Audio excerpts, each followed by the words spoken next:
Hello everyone, it's me Ryan, back from the dead, or whatever. Today I come to you because, I don't know, I just kind of wanted to do this video. I've wanted to do this sort of video for a while now, and I just never did.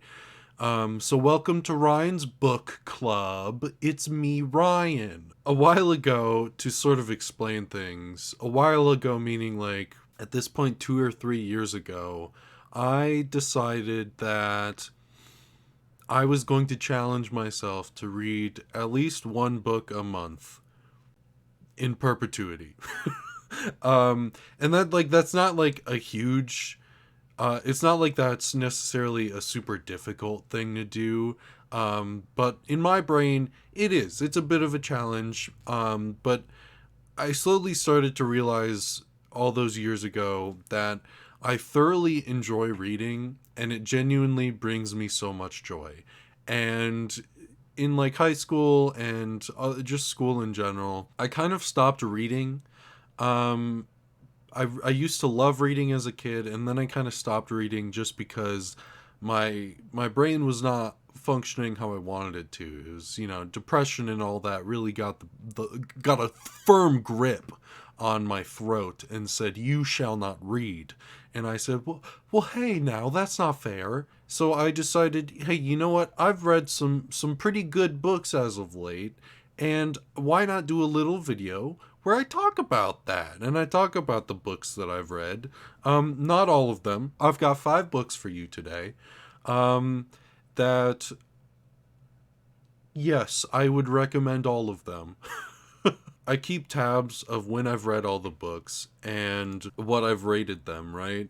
And if you look at because you can see like the bell curve essentially of like how I've rated books, and it tends to lean on the high side of the rating.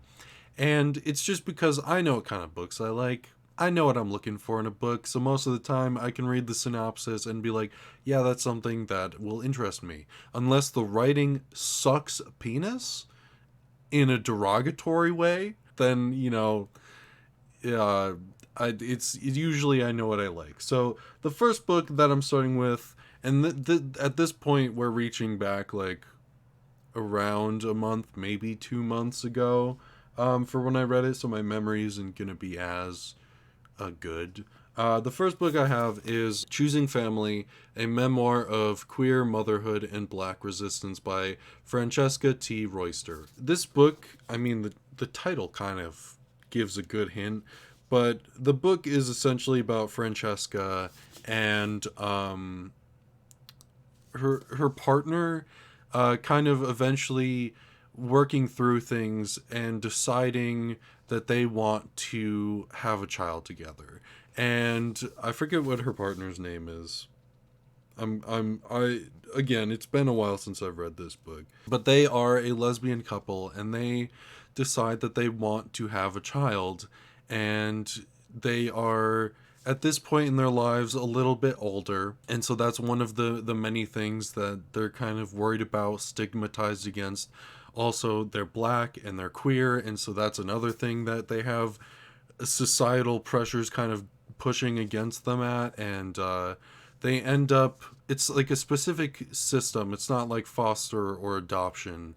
It's a specific thing that they talk about in the book, why they chose it, and it makes a lot of sense, and it's a beautiful little story where essentially the parents who are not able to take care of the children, or who do not want to for whatever reasons, essentially decide which parents will end up adopting the child. And this is just a beautiful book about a real story of real people. I mean, it's memoir. But it's what I loved about this book is that it really talks about how in her life, Francesca's understanding of the world around it is that to be black is also very in line with the queer experience. And so she talks a lot about her mother, who passed, and she talks about that as well. You know, it's a sad story in some parts, but it's also a beautiful story because you see how the love and black and queer experience and communities that Francesca has found have sort of helped her get this new understanding of life, and also be able to pass that down onto her child and learn all sorts of different things about life. So it's a beautiful book. Highly recommend it, especially if you're into memoirs, and if you are interested in queer or black stories. This is a great read. And I rated this 4.25 stars out of 5. Next book. So the next book that I have is a shorter one. It is Heart Haunt Havoc by Freydis Moon. It's only like 140 pages, so it's a pretty quick read. This is, I believe, I could be wrong, I could be misremembering, but I believe this is Freydis Moon's first, like, novel. I believe that they have written like poetry and collections of poetry and stuff like that before, but this is their first, and also short stories, but this is their first like fully fleshed out, like, this is a book, this is a story that is like full length, whatever that means. The premise of this book is it follows the transgender Colin Hart and the non-binary Bishop Martinez. If you look on the cover here, Colin is this one, Bishop is this one. Thank you, camera, for doing that weird thing you like to do. Basically, what happens is Colin is not an exorcist. He doesn't use those terms, but for the terms that, you know, you might understand, in, like, to put it in very simple, plain, easy terms, he's an exorcist.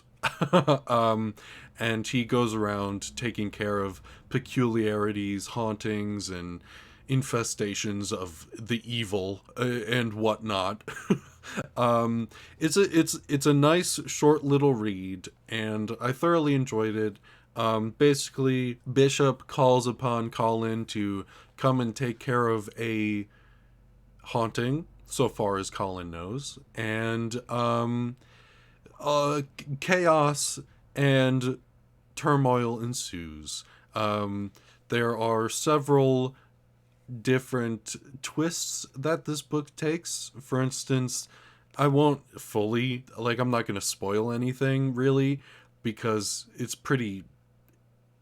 apparent very early on that Bishop knows more than they are letting on about this situation, and it kind of becomes a question in Colin's mind, why did you bring me here? Really? And so we get all those different conflicts, while also Colin and Bishop start to, you know, develop feelings for one another, as you do. Cute and lovely isn't really the correct words to describe it, but it's an enjoyable read. There's more sex in this book than I was expecting. Not that that's a bad thing. It's just, I know that being partially asexual myself, sex is something sometimes I'm like, oh, okay, we're doing this. Sure. So if that's something that, like, you're not as interested in, maybe this book isn't for you, but there are several intimate moments between the two, and yeah, there's a good little mystery going on, some good twists. And what did I rate this? I rated this 4 out of 5 stars. Yeah, that's next book. So this next book doesn't really need much introduction, I don't think, but I think this is probably my favorite book that I have read out of these 5, and it's probably also my most recent favorite book, and it is Jennette McCurdy's I'm Glad My Mom Died. Fucking goddamn, this is this I assume this would be considered a memoir. Um, this book will break your heart. It will absolutely destroy you if you let it. It deals, I mean, obviously it's about Jennette McCurdy's life, and you get to see the horrible, horrible things that she has gone through and the incredibly difficult journey that she has had to take to get better and to fucking deal with all the immense trauma that she has been given. I mean, it's in the title. I'm glad my mom died. As you read the book, you start to learn about Jennette's mother, who was not a good person, a narcissist, manipulator, also sexually assaulted Jennette. It's a tough read for sure. If there are certain things that will trigger you, that you do not like to read because it's too heavy, do not read this book. It's incredible. It's incredibly written. It's darkly humorous at times that I was like, I wasn't expecting this to be funny, and yet here it is, a little bit funny, even though the situation, is a little bit dark. So yeah, you get to go through Jennette's life, see how she did not want to be an actor, and her mom really wanted that for her, and kind of forced her into the life, made her do a lot of things she did not want to do, and yet Jennette, all she wanted to do was please her mother. And so you get this terrible experience. And by terrible I mean wonderful read, terrible for her. I don't know, it's such a good book, and if you are at all interested, I could not recommend it more. Like I said, it is very dark, very heartbreaking, but by the end of it, you at least get to see that Jennette has been able to work through things and is now in a better place mentally, and physically. I mean, one of the main plot points, this is kind of a spoiler, but not really. Jennette's mom straight up teaches her how to have an eating disorder. She teaches Jennette how to develop anorexia. And so from that point forward, Jennette deals with eating disorders because her mother taught it to her. It's, like I said, tragic, heartbreaking book, but so good, so well written, and Jennette deserves so much praise for this book. Oh, I don't think I said what I rated that. I rated it on paper 4.5 out of 5 stars. Honestly, could probably even bump that up to 4.75. Either way, it's a great book.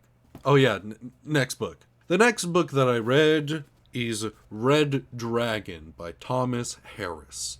And if you don't know what this is, that's fair. Because it doesn't have the most well-known character from the series in it. This is the first book in the Hannibal Lector series. And thank you, camera. Hannibal Lecter isn't really the focus of this book. He was so goddamn popular of a character that Thomas Harris was like, well, shit, I guess my next 4 books in this series have to be about this fucker. But this is a very good read. I mean, if you don't know who Hannibal Lecter is, then you wouldn't know this. But if you do, this is largely a horror book. I wouldn't really call it that. To me, this is more of a... I don't know what I would call this. Honestly, it's not that scary. There aren't really many things that happen in it that are like terrifying in the traditional sense. What makes it scary is the fact that you have this serial killer who is doing disgusting, terrible things. And that is the scary part. Like, what he's done is scary. But, like, there's really only, I'd say, like, 1 or 2 scenes in this book that actually happen in the present that are really like, oh, this is where the horror aspect creeps in. And I'm not saying that's a bad thing at all. I thoroughly enjoyed this book. I thought it was very good, and I just like horror, and I wanted to read this book. And this book does not deal, as I said, primarily with Hannibal Lecter. It deals with, what's his fucking name? Will Graham, sorry. It deals with Will Graham, who works for the FBI, but he is retired. And there's a serial killing case that is ongoing that his friend Jack Crawford, I believe his name is like, hey man, you're one of the best investigators that we've ever had. You have like this special abnormal ability. We really need your help. Could you like maybe come out of retirement just for me? And Will's like, if I don't, I'm gonna be haunted by the fact that I didn't, so I guess I'll come back to help you. One thing I like about this book is that Will Graham is a really fun character to read, because Will Graham is this sort of haunted character in that he has this like borderline supernatural ability to like get into the mind space of the killers. And so he's able to kind of figure things out that other people maybe aren't able to, and that's why he's so special. But at the same time, it terrifies him. He does not enjoy experiencing the mind space of these killers. And it also brings him to worry about, like, is my brain just that fucked up? Could I be a killer if I was really pushed to it? Like, that is the sort of haunting mind space that Will goes through in this book. And it's quite enjoyable. And as I said, Hannibal Lecter, not the main guy. That at this point, he's already in jail. He's already locked. Well, he's not in jail. He's in an insane asylum or whatever. He's already locked up though, and Will Graham has already taken care of him. He's the one that found him. Has both physical and mental scars from that experience, and well, let's just say goes to see Hannibal on occasion to try and figure out, hey, we got this new serial killer. You want to help me with that? I don't want to get your help, but I feel that I need it, so I'm going to you anyway. So that's primarily where Hannibal comes in this book. But the main killer is known as the Tooth Fairy, or the Red Dragon, if you want to go with that. But the Tooth Fairy is this killer who has killed, at this point, 2 families, and, he's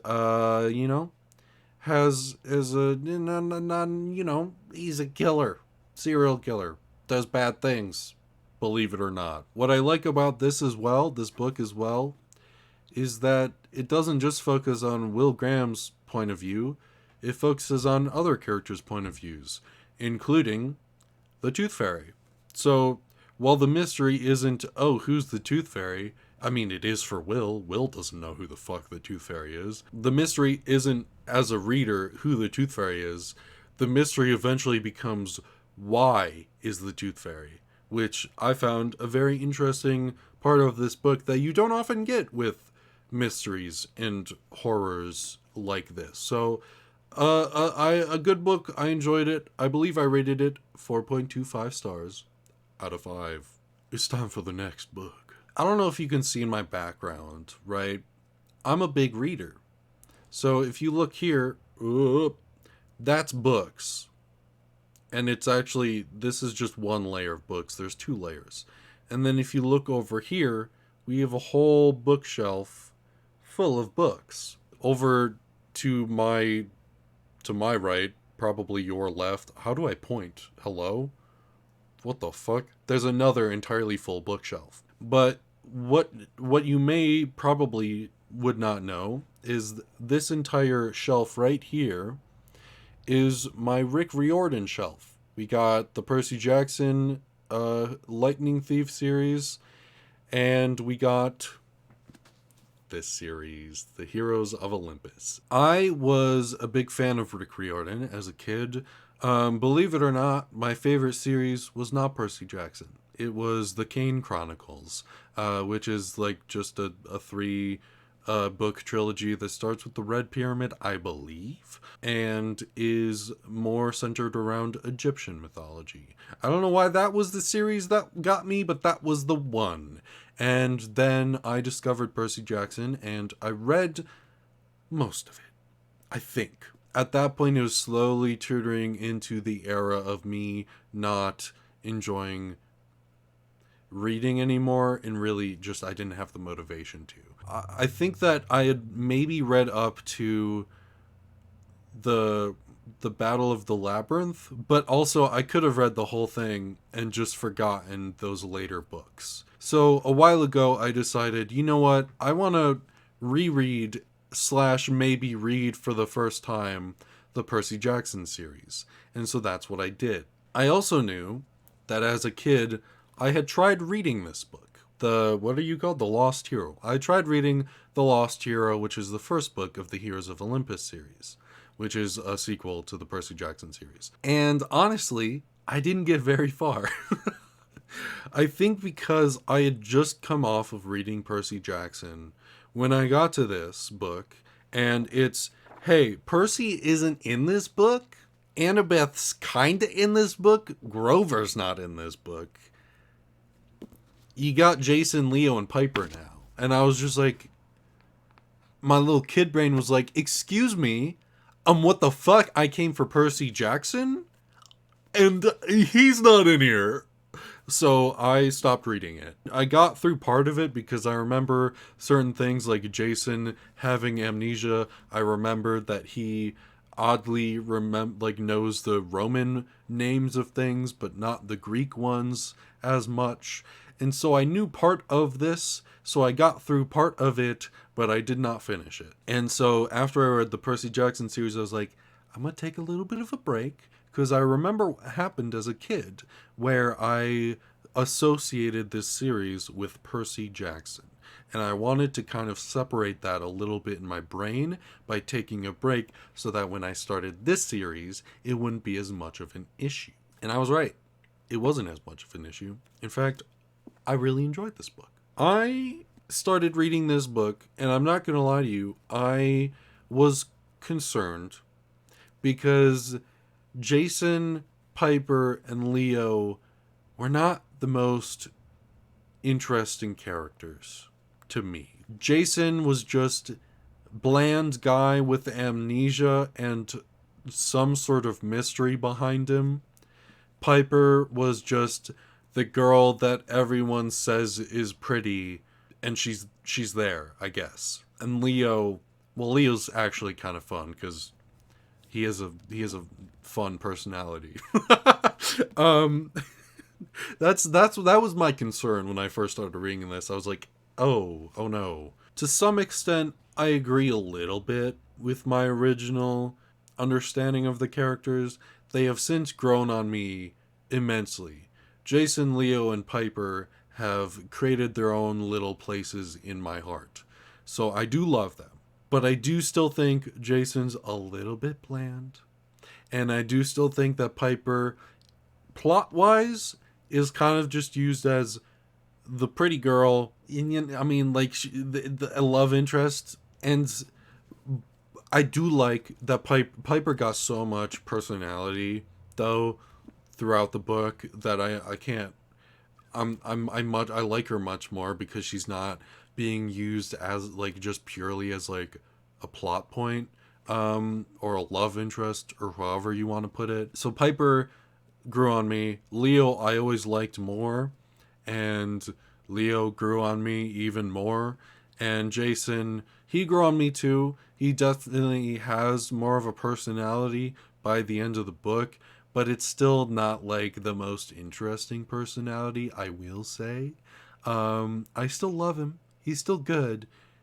He's just not as good as the others, if you catch my drift. Piper's whole thing is that, because Leo has this whole thing with his mom and Hera / Juno kind of being like, I have handpicked you.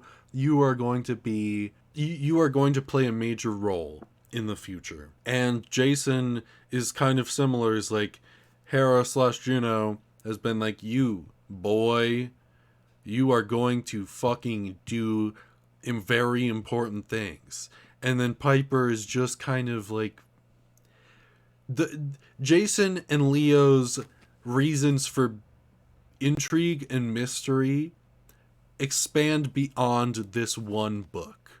Piper's is really just, my dad has been kidnapped, and that's something we're going to deal with in this book. That's the main reason why I'm like, I just wish Piper, it feels to me like Piper wasn't given as much importance as the boys, which does upset me a little bit. And I think that hopefully she will have an important role to play later in the series.